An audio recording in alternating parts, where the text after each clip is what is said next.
The following podcast is part of the Underdog Sports Podcast Network. For advertising information or to find more great podcasts, visit us at www.theunderdogsports.com and follow us on Twitter at RealTheUnderdog. Okay. Well, just for the record, we got the Sunny in Phoenix too. 52 to.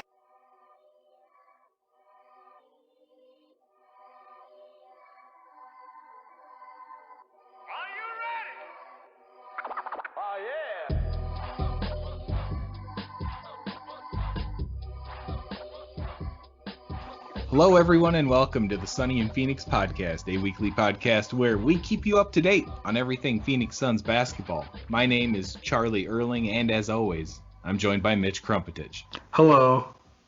This week on the show, we'll talk a little bit about the 4 games the Suns played this week after taking a full week of basketball off. Then we'll touch on the 3 games upcoming next week, and we'll talk a little bit about Deandre Ayton along the way.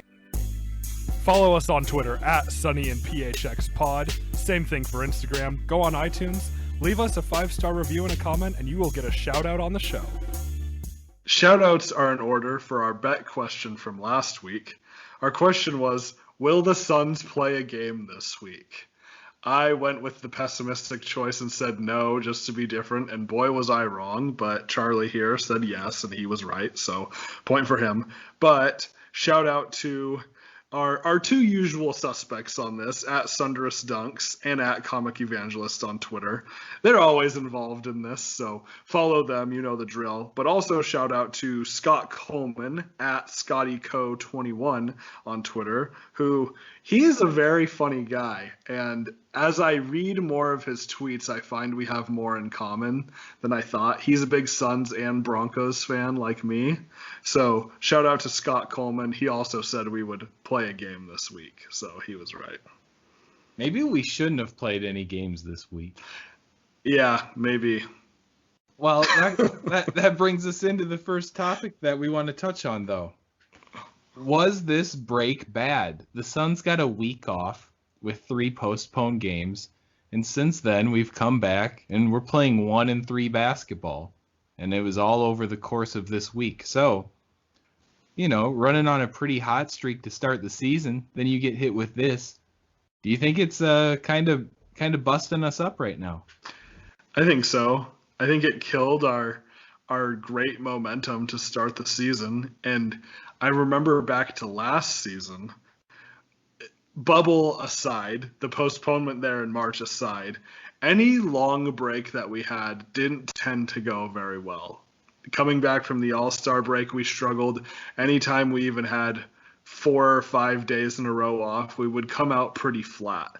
I know this team is very different from last season's team, but we're seeing more of the same, where, you know, we have some time off, have a few games off, a full week, and practice was also impacted, so that makes a difference. But we came out pretty flat. So, yeah, I think this was pretty rough for us. Yeah, and you made the point about practice. That's, you know, a huge wrench that gets thrown into this whole thing, because normally you think if your team has a week off, that means you can actually give the guys a day or 2 off, but then spend a ton of time working as a team, you know, working for your game plan for the next game, doing your individual workouts, all that stuff. There's so much time, like a whole week to prepare for one game if you want to look at it that way. But we weren't able to do that. We had guys on the COVID protocol, some injuries along the way, and that really threw some funk into it. And I mean, could it have been different even if we missed a few guys due to the COVID protocols, but still we're playing games? I almost would have rather had it go that way, because it really seems like some wind got taken out of our sails here. Right, definitely. And on the topic of the COVID protocols, this is my opinion. I think this is what's happening. When we hear that a guy is out for health and safety protocols, and it's for an extended period of time, more than just a couple days, it probably means that he has COVID, that he tested positive for COVID, not just had contact with someone. Jalen Smith is the example I give. All of a sudden, he's out, and they don't say why. I don't really know why it's so secretive. I guess it really isn't, but he's out for all of a sudden it's more than just 3 or 4 days, and then he comes back in this game, the second game against the Nuggets from Saturday. That's his return, and all of a sudden we hear, oh yeah, and by the way, he had COVID. So I would imagine Damian Jones and Dario Saric, who are also at time of recording on the COVID health and safety protocol list, they probably have tested positive too. I don't know why the league is being secretive about this, but that's what it seems to be happening. Yeah, that does seem to be what is going down. And just something to note here, we didn't play any of these games this week up until this last one against the Nuggets with those guys that were on the list. So no Smith up until now, no Saric, no Jones. But why did we have to cancel games if it was going to be like that anyways? Is it testing? Are they waiting for tests at that point? Or is it just some sort of a quarantine after we ran into the Wizards who had to be put into theirs? Yeah, I think it's both. I think there is a testing element to it, but I know they're doing some like rapid testing stuff. I think the reason that we missed 3 games was because of contact tracing, just because the Wizards had so many guys actually test positive. They had to do contact tracing for anyone who had played them, and I guess that just takes time. So, yeah, that's what it seems like. And Dario played in that Wizards game, right? I think so, yeah. And we haven't seen him since. Right. So that's probably where he and Jones got it. And now the league is doing some funny stuff where they say, "Oh, you can't shake hands or hug at center court after the game or anything, even though you've just played against the other team." Like, you've been breathing on him for 48 minutes. You're sweating on each other. There's probably even been a little spit going both ways. Right. But don't slap hands after the game. That'd be wild. Right. Yeah, it's getting a little crazy. And, you think back like, oh, the bubble was so nice. We can't do a bubble for this long. It just isn't going to happen like that. So, I mean, do we have grounds to complain about this? I mean, we're getting to watch basketball, and I know a lot of us were pining for that last year during the shutdown. So, yeah, I don't know. No, I hear you. I mean, I think back to when the only sport that was on to watch was Korean baseball, and I remember staying up until 2, 3 in the morning to be able to just watch a little bit of that before I fell asleep. And it was actually kind of fun, but I much prefer basketball. So basketball during normal awake hours. Yeah, yes. I'll take that. Normal waking hours. I was really into Marble League racing during that. Yeah. That's always good. Yeah. On the topic, though, of normal waking hours, I put out a poll a couple days ago asking people what they thought of these later start times. What the league is doing now is starting games 1 hour later than they would typically be scheduled for so that teams can do day of testing, which actually seems pretty smart. I asked people what they thought about this, and the vast majority, close to 75% of people, said they hate the 1 hour later start. The options I gave were love it, hate it, or indifferent. I thought most people were going to say indifferent, but no, most people said they hate it. Yeah, I can see him getting a little late in the evening, and then especially for fans, Suns fans out on the East Coast, that's 2 or 3 hours later there, and then that gets really tough. So yeah, I have sympathy for that, but yeah, I do as well. For me, I actually really like it because a lot of nights I have to work until 7. So it's usually not that big of a deal because the games start at 7:10 or 7:15, and maybe I miss a little bit of the beginning of the game, but it's not that big of a deal. But now it's like I can go home in a leisurely manner and get in and watch every second of the game and not be in a rush or anything. It works out pretty well for me. Yeah, and I don't think a game ending around 10 at the latest. That's not too bad, you know? No.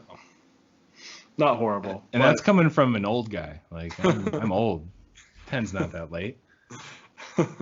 It's almost 11 right now. I'm still awake. Right. You speak like you're 60 or 70. Do I? Uh-oh. Okay.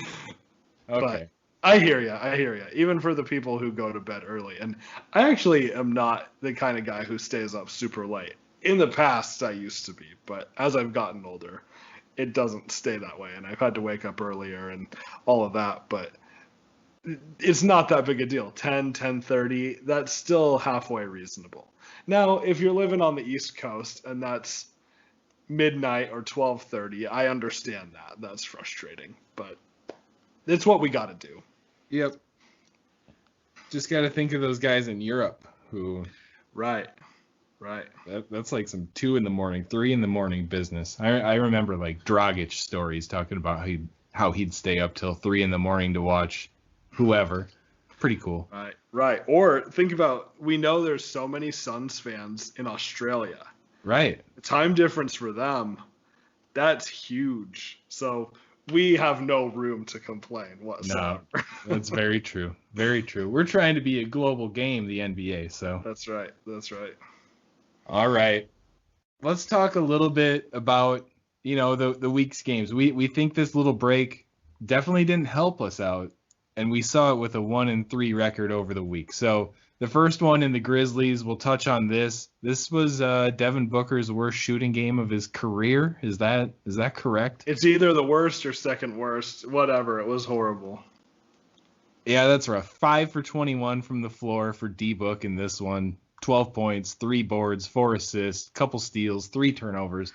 We've seen a lot of turnovers out of Devin Booker still this week. That's something we've talked about in the past. We want to see that cleaned up. But I think he, this week, over 4 turnovers per game. Pretty rough. It is rough. Yeah, the shooting, 5 for 21. Oof. It's going to be hard to win games when your best player is shooting like that. So that is tough. And with our Suns roster, you just think about it. We look at our starters. 10 from Cam Johnson in this one. Oh, we need to make note of that. Cam Johnson inserted into the starting lineup over Crowder, so We'll touch on that. But he had 10. Bridges had 17 in this one. Ayton had 18. Chris Paul had 16. That all sounds about right.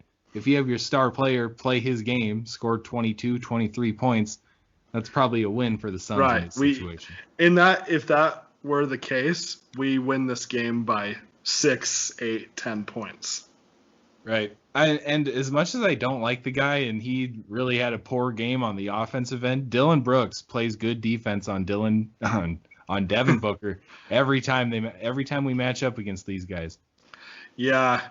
They're just in Booker's head too, unfortunately. These guys, they just bring something out of him where he gets really riled up, and normally he can take that energy and score a lot and make guys pay, but for whatever reason with the Grizzlies, he just doesn't play that well. No, and that's something that'll have to change. This is going to be a team that we're fighting with for playoff seeds for right now and the future. They have a nice young core, just kind of like we do too. Yeah. No, the Grizzlies are actually a decent team. I remember I answered some poll on Twitter or something just a couple days before saying, will the Grizzlies make the playoffs? I said, no, I don't think so. And then I watched them play this game, and I've totally changed my tune. They're pretty good. Right, and that was without Valanciunas in this one, too. They started Xavier Tillman. Deandre Ayton got off to a good start on his week against Tillman here, but, it wasn't JV, one of those big brutes that Ayton sometimes struggles against, so we have to keep that in mind. Right.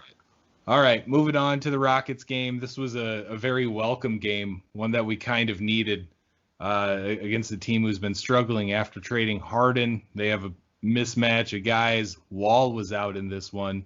It seemed like a game we should just run away with, but the Rockets really hung in tight in this one. They outscored us in the third and fourth, so the Suns win by 6, 109-103. Yeah, and Chris Paul, I'm sure at this point many of you have seen his post-game interview, and they're trying to say, "Oh, good job, good win," and Chris Paul was heated. He was saying things like, "We should have easily won this game. This was a given. We almost gave it up. It shouldn't have been this close." Just really harsh criticism. And when he was asked about Ayton had a good game. Ayton played well.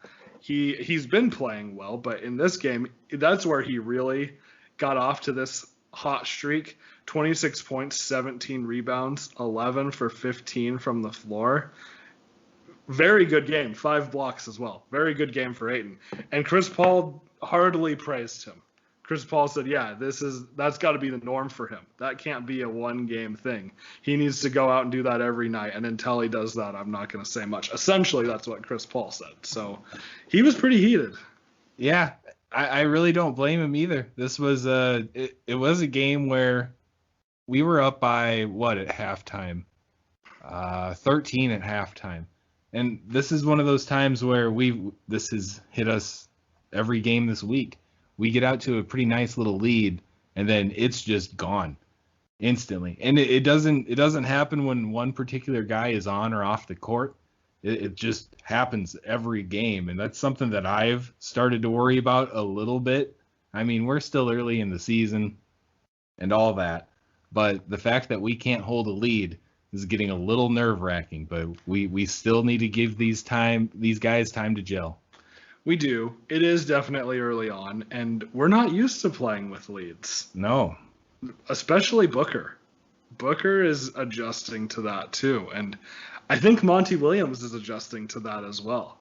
Monty Williams has coached some teams that have not been that great as well. Right. So I think the whole team really is adjusting to playing with leads. We've been up 15 or 20 points, and we give it away so easily because we start running the clock out. We stop doing the things that have been working the whole game, and it never goes well. And, we know that these teams need to play like it's tied at all times. They need to be trying to score on every possession, can't just trade buckets. It never goes very well. And, yeah, we just have to learn how to play with the lead. And you know what? There's been a lot of criticism about Monty Williams over this week. And yeah, a lot of people are quick to judge, and especially on social media, we know how that goes. Yeah. There have been some things like, in the first Nuggets game, not getting that timeout. You can put that on Paul or maybe Monty. I put it on both. They both should have known better. Right. There's just been some things like that, but I don't think we can be so quick to judge Monty either, because, I mean, look back to last year, look at the bubble, look at the trajectory that we're on, and then keep in mind, like, people are complaining about his rotations.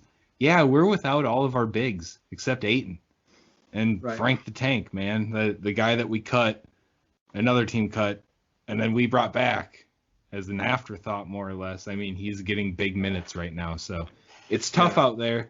And yeah, this is you flip over a roster like this in an off season. These guys don't have chemistry. You got to figure out what works on the fly. We didn't have a preseason or a summer or anything over the summer to figure this out. Right. Yeah, I think it's reasonable for us to have these growing pains, but it's very frustrating to watch. All right, last thing about the Rockets, PJ Tucker and Eric Gordon sharing a court. That's a thick lineup. All right. I'm just going to say it. I don't miss PJ Tucker. When he got traded, I wasn't all that upset, and I don't miss him. I miss, his essence. Just the dude that's going to beat you up. We don't have a guy like that on the roster. We had Baines last year, so, it's kind of – we don't got that brute. That's true. We need one of those. I'm not saying we need PJ by any means, but no, that's just my unpopular Suns opinion, and I stand by it. I've said it since the trade. I know you're a Kelly Oubre sympathizer, so I'm just gonna move on. Let's talk about the back-to-back games against the Nuggets at home. Both went to overtime. One went to double overtime. Both, sadly, were losses. So I don't really want to dive too deep into both of these. They're kind of heartbreakers. You can blame everybody, I guess, for these losses, from the coaches to the players. And I don't know, I might even blame a ref or two for some of the outcome of the first one, especially. That got a little sloppy towards the end. The play that Booker got hurt on, there was somehow no whistle on that. It got sloppy, and it didn't help anybody out. Well, maybe the Nuggets, but ugh. Yeah. I mean, it never comes down to one play. Never. Even if it's a 1-point game and you have 2 free throws and you miss them both, it never comes down to one play. There's always a lot of other factors that go into it. I've heard that from a lot of college coaches, but I think that's true. Never comes down to just one play. The missed free throw in the first quarter is just as bad as the one with 1 second left on the clock in the fourth. Just as bad. Exactly. So there's a lot of different things to look at in these games, and they're painful to look at. Some poor coaching decisions. Abdel Nader has been getting a ton of playing time as compared to before. Langston Galloway and Etuan Moore getting 0. Galloway played a little bit in the second Nuggets game, but not much. And Abdel Nader hasn't been bad by any means, but just kind of questionable how much Monty is playing him lately. So there's that. There's the reffing. There were some very questionable calls that even got reviewed and looked pretty clearly wrong that were not overturned. Turnovers are a huge problem for us still. I mean, this is another unpopular opinion that I have too. Chris Paul tends to slow our offense down quite a bit. He waits to grab the ball. He dribbles out until the clock runs way down, and he'll shoot his little mid-range jumper, and he makes a lot of them, but it just throws off the flow of the rest of the game. So there's a lot of stuff going on here. The Chris Paul thing is really interesting, though, because, yeah, it does slow down when Chris is in a lot of the time. But in the first Nuggets game, he has 14 assists in the first half. Right. And then in the second Nuggets game, 13 assists, just 2 turnovers. I mean, He's taking care of the ball. He's making things happen for other guys. But is there a cost to that? Is that ruining the free-flowing goodness of, like, when we get Cam Johnson and Mikal Bridges running in the open floor, being able to make decisions on the go? I mean, that seems like when we're the most successful. But then as soon as Chris Paul starts pounding the ball at the top of the key, waiting for Deandre Ayton to set, like 3 picks before he even chooses which way to go. Right. It seems like that it just takes it takes the air out of the ball, It does. And yeah, that first Nuggets game, you make a good point. 14 assists in the first half. He had 1 in the second half, though. Everything slowed way down, and it was hard to make a shot and just did not go very well. And we blew a big lead because we didn't play. We played like we had a lead, and we can't do that. Chris Paul also played 40 minutes in that game, which might be a little bit too much. As much as I know he wants to play and is still great, 40 minutes is a lot for anyone to play. Yeah, that's 82 minutes in back-to-back nights, and luckily we have until Wednesday off, so that's a nice break for everybody. But yeah, we have another break so we can come out flat against the Thunder on Wednesday. I was gonna say, I hope this one's a little different. I hope that was noted. Like, okay, that week off may have hurt us a little bit. Let's not let that happen this time. And hopefully we have more of the team together. Like Jalen Smith's back. He played minutes in this Nuggets game. Nice to see for sure. Yeah. But just knowing that we're getting another body back, we can continue to, I hope we get some good practices in and really get honed in. And, man, we haven't even really talked about Devin Booker in the hamstring. Right, yeah, that's a big deal. And hopefully we also have Dario back by Wednesday. Right. That would be nice. But, yeah, Booker's injury, which came in overtime, and let's just say overtime didn't necessarily need to happen. We had some options. A timeout could have been called and wasn't to maybe set up a play. It doesn't mean that we for sure would have made the shot and won in regulation, but we didn't even take a chance with it, so frustrating. But Booker gets hurt. It's a strained hamstring, not a serious injury. He is kind of hobbling a little bit and goes and sits on the bench, and whatever. It's going to happen. Guys are going to get hurt. I just hope he's back by Wednesday. Yeah, I was a little shocked at why is Devin Booker out of the game. I didn't even know it happened right away. Right. But once I knew it was the hamstring, I know he's had issues with that in the past as well. So, I mean, this game, either one of these Nuggets game, not worth putting him back in for 2 minutes or trying to put him out the next night either. So, man, I just hope this little break he gets healed up. And if he's not even ready for that one, why rush him at this point? Last year, I would have said we need him in or else we're going to get blown out of the water every single game. But after the second Nuggets game, we proved that we can hang without him, which is, let's take the silver lining here. We hung with the Nuggets without Devin Booker in this game, and that's good. Well, and I actually think that's my silver lining, my positive takeaway from all of this is I think we're pretty evenly matched up with the Nuggets. Both of these games went into some sort of overtime. The first one 1 overtime, the second one 2 overtimes. We hang with them. We match up pretty well with them. I like the Ayton and Jokic battle. That's pretty fun. I think we're at a level close to that. Yeah, totally. And that's a potential deepish playoff run if you think about it. Right. So it is. And I think the Nuggets are a good team to look at too. They were struggling a little bit. I believe their record now is 9-7. They were 7-7 coming into the 2 games against us. They won both, so 9-7 now, but very similar. And people were talking about, Jokic is an MVP candidate, but their record isn't there. They've dropped some easy games. No games really easy, but dropped games they should have won. And it's going to happen. Look at the Nets. The Nets lose 2 games in a row to the Cavs, who, I don't know, I guess the Cavs are good now. Colin Sexton is going off, which is pretty cool. I like it. Why not? But, right. So good teams are going to lose sometimes. And yeah, the Nuggets are in a pretty similar spot to us right now.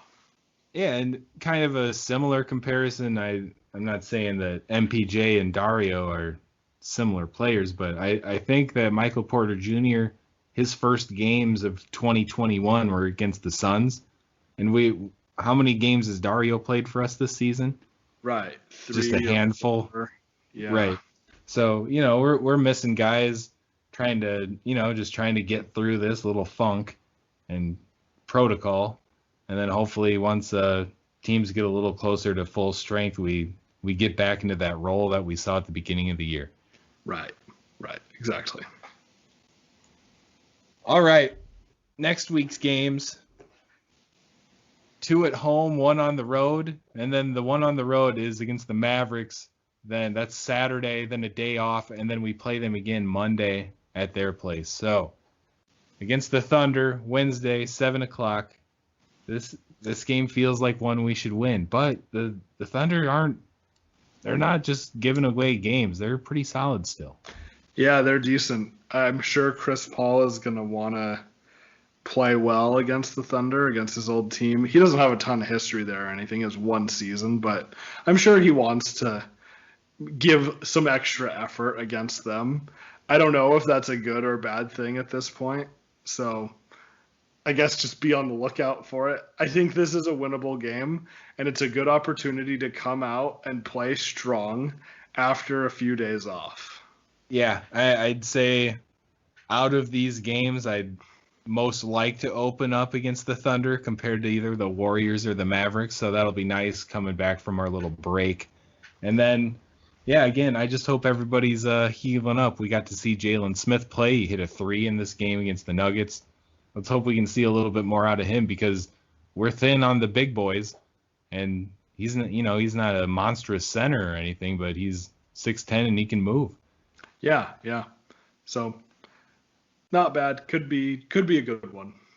We hope it's a good one. We hope that we get a 10-point lead and we hold it through the game. That'd be nice. That's what to I'd see, like to see. Yeah, absolutely. All right, then the next night, Thursday night, we get to do this again. We missed the first one, but Kelly Oubre and the Golden State Warriors are coming to Phoenix. This one's at 8 o'clock, and this is our bet question game, right?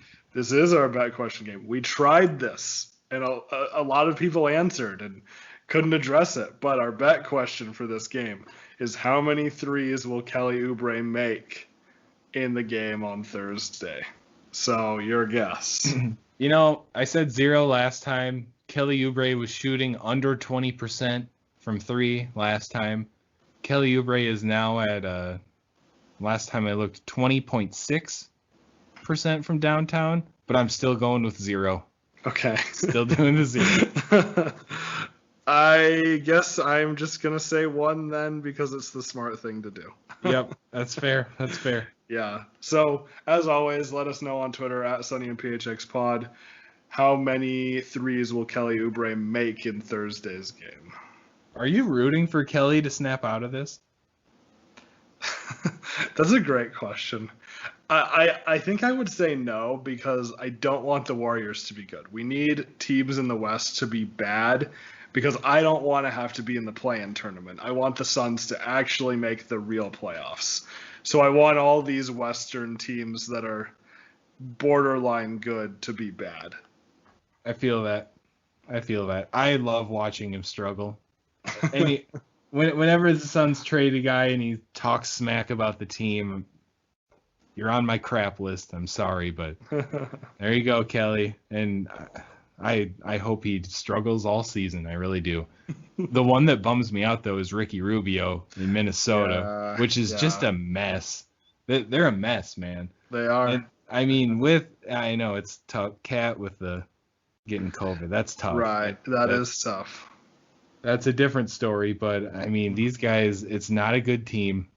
Anthony Edwards, the number 1 pick, he's not looking too good. And yeah, he's 19 years old, but I mean, it's just so iffy there. Right. Were you really rewarded for getting the number 1 pick and taking this guy who's not doing a ton for you already?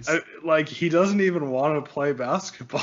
It's a bad situation. And then they stick him on the bench. I follow the Wolves a little bit. They stick him on the bench, and it's pretty much like, okay, good luck, man. Get yourself some buckets, because you put him out there with like Jarrett Culver and some other great rotation players. It just doesn't work. Yeah. And I feel bad. Like he's not getting any help. That's tough. No. I miss him here. I mean, I know our team is good. I know Chris Paul is amazing, and I just loved Rubio so much. I really feel for him. We need to play the Timberwolves. We need some wins. We need to get matched up. Really. We'll give Ricky his welcome back video. Thanks for the 1 year. It was a blast. That's right. No. Okay.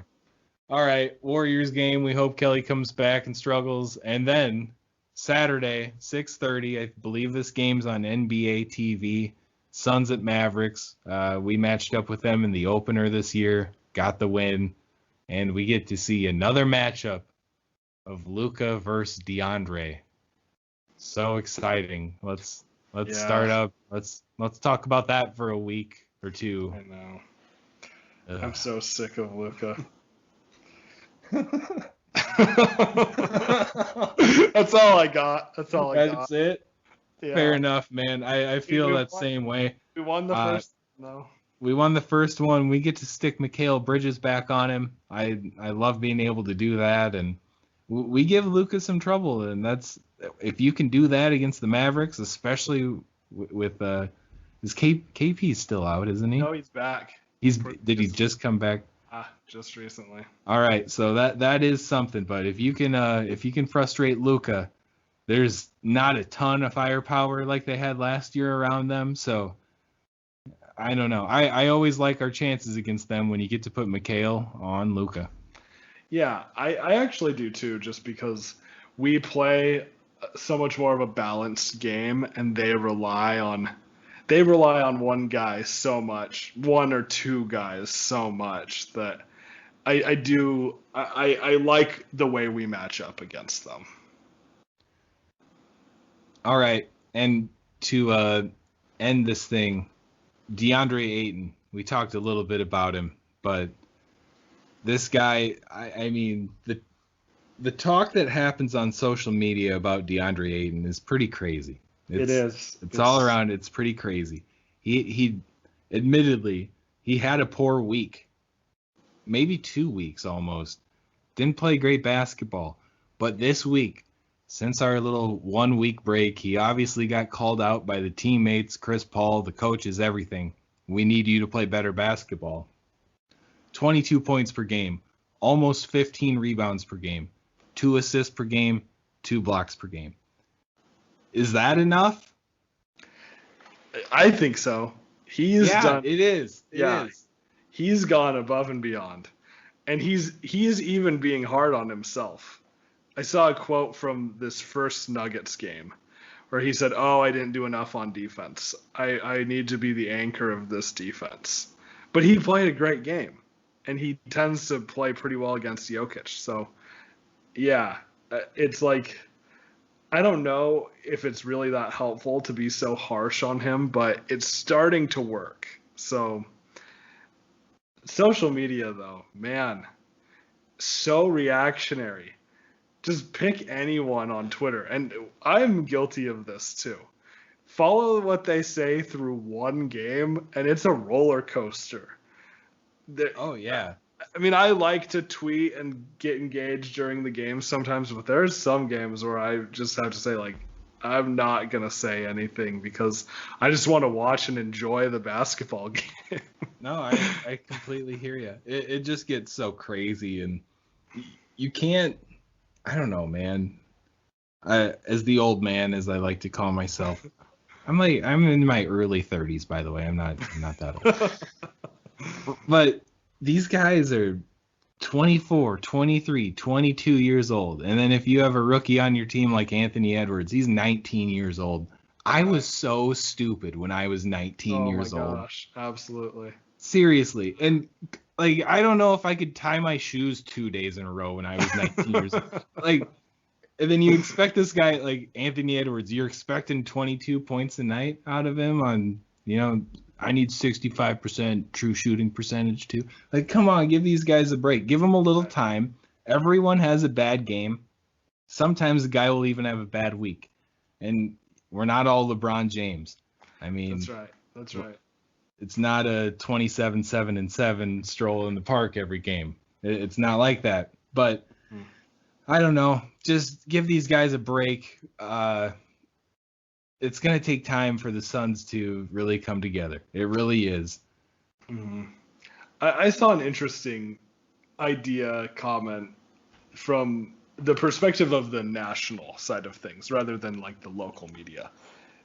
There have been some recent rankings on the top 20 or top duos under 25 years old or that kind of thing. That stuff comes out every so often. And people are saying, Booker and Ayton are number 2 or number 1 or number 3. And I saw a lot of Suns fans saying, how could you put Booker and Ayton that high? Do you even watch our games? And I'm like, relax. Be happy about this. The national media seems to look at Ayton in such a more positive light than the people who watch every night. He's under such a microscope. It's ridiculous.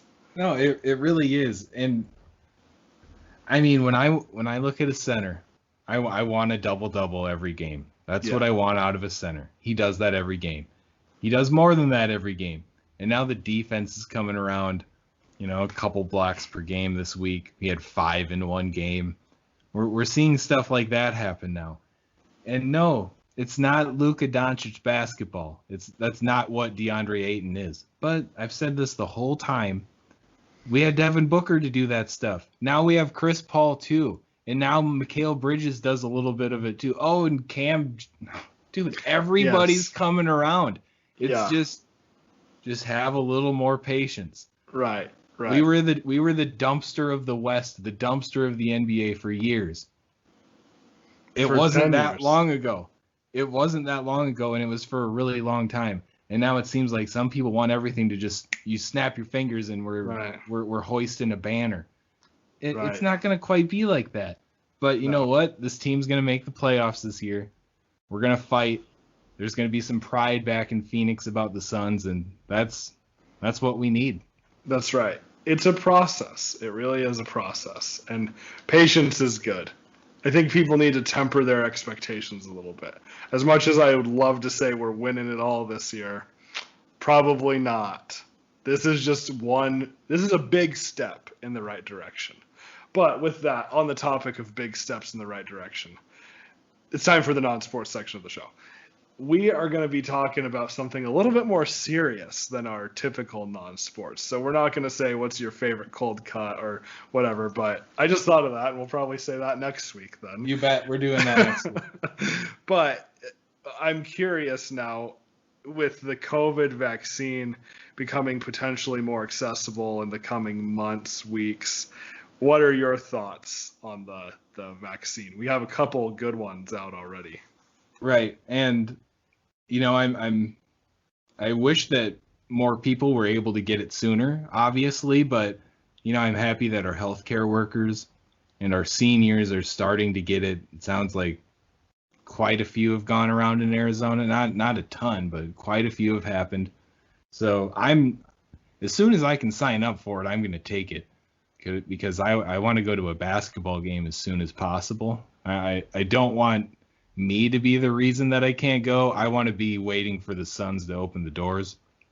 So, that's just one very small reason. But I mean, hey, I'm ready for it. And I got a little sneak peek.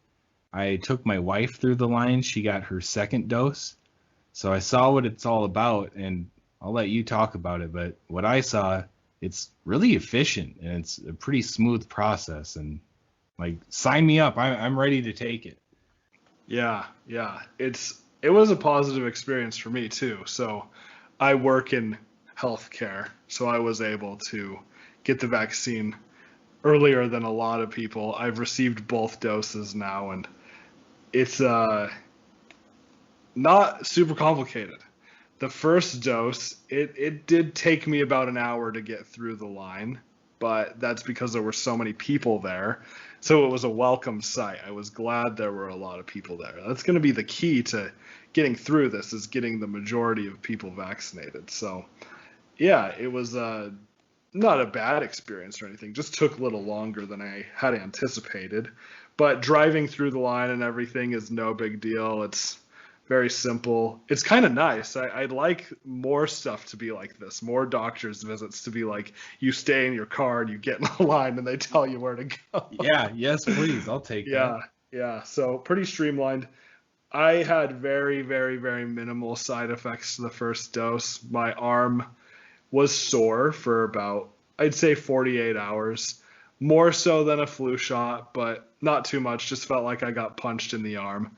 And mostly just at the injection site, not the whole arm or anything. I was joking that in bed, my wife had been dropping the people's elbow on my arm, and so that was hurting it.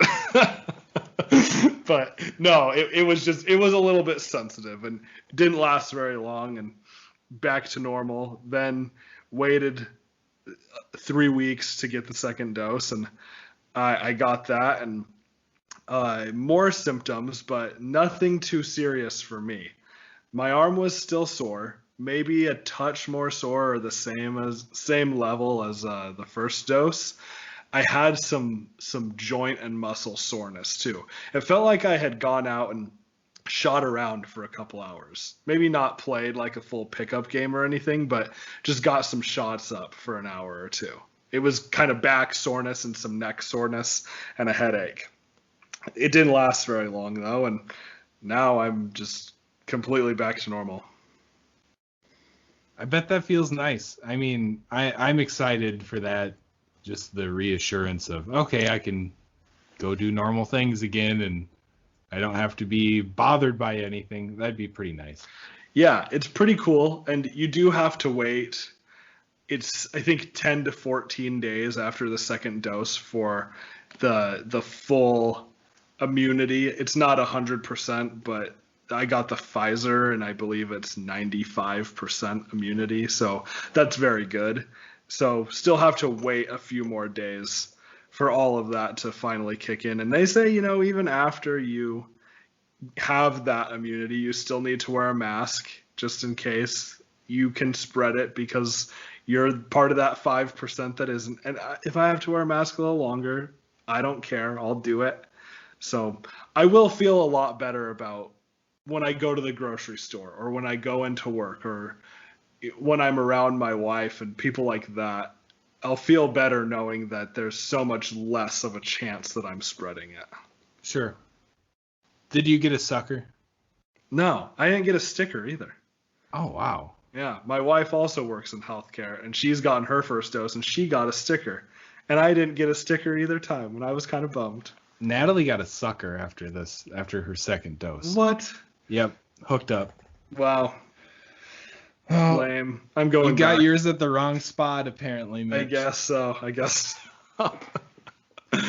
All right, well, we have that to look forward to, and, with that, maybe we get back into the Suns arena within a month or two. Wouldn't that be? Oof, that would be. That would be something. That's weird to think about, but that'd be cool. I mean, it sure can happen. I hope it does. They're giving tours. You can go hit the team shop up. There's things that are happening there at the arena. So I don't know what the next thing's going to be that lets the doors open, but hopefully it's sooner than later, as long as it's safe. All right. That's right. We thank you guys for tuning in to another episode of the Sunny and Phoenix podcast. Check us out on social media at Sunny and PHX Pod, and we will be back with another episode next week. Go Suns. Ashes, we all fall down. Ring around the rosy, bucket full of posies. Ashes, ashes, we all fall down. Feel the lovely sunshine, flowers all around.